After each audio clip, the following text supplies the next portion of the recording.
വെള്ളുവനാടൻ പൂരങ്ങൾക്ക് തുടക്കം കുറിച്ചുകൊണ്ട് മണ്ണാർക്കാട് തെങ്കരപ്പൂരത്തിന് ഇന്ന് കൊടിയേറ്റം.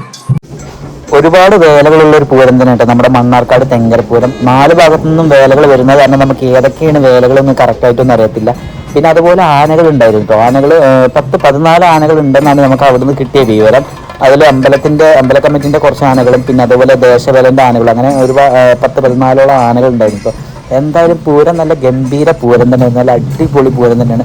ഒരുപാട് വേലകളും പിന്നെ അതുപോലെ DJ-യും അങ്ങനെ ഒരുപാട് ഐറ്റംസുകളൊക്കെ ആയിട്ട് പൂരം നല്ല കളർഫുൾ പൂരം തന്നെ ആയിരുന്നു. ഇവിടുത്തെ പൂരത്തിൻ്റെ അധികം കാഴ്ചകൾ മാക്സിമം കാഴ്ചകൾ നമുക്ക് റോട്ടിൽ തന്നെയാണ് ഇതിൻ്റെ കാഴ്ചകൾ കൂടുതലായിട്ടും കാണാൻ പറ്റുക. കാരണം പൂരം പകുതി സമയത്തോളം നടക്കുന്നത് മെയിൻ റോട്ടിൽ തന്നെയാണ്. എല്ലാ ദേശവേലകളും വന്ന് ഒരു ഭാഗത്ത് വന്ന് സംഗമിച്ച് അവിടുന്ന് നേരെ അമ്പലത്തിലേക്ക് പോകുന്നൊരു കാഴ്ചയാണ് നമ്മൾ അവിടുന്ന് കണ്ടത്. അപ്പോൾ നമുക്ക് റോഡ് സൈഡിൽ തന്നെ നിന്ന് കഴിഞ്ഞാൽ എല്ലാ വേലകളും കാണാൻ പറ്റും. അപ്പോൾ നമ്മൾ പൂരപ്പറമ്പിൽ തന്നെ പോയി സാധാരണ പൂരത്തിൻ്റെ പറമ്പിൽ പോയാലാണ് നമുക്ക് എല്ലാ വേലകളും ഒരുമിച്ച് കാണാൻ പറ്റുക. പക്ഷേ ഈ പൂരത്തിൻ്റെ പ്രത്യേകത വെച്ച് കഴിഞ്ഞാൽ റോഡ് സൈഡിൽ തന്നെ നിന്ന് കഴിഞ്ഞാൽ നമുക്ക് എല്ലാ വേലകളും ഒരേ സ്ഥലത്ത് നിന്ന് നമുക്ക് ഒരേ സമയത്ത് തന്നെ വീക്ഷിക്കാൻ പറ്റും.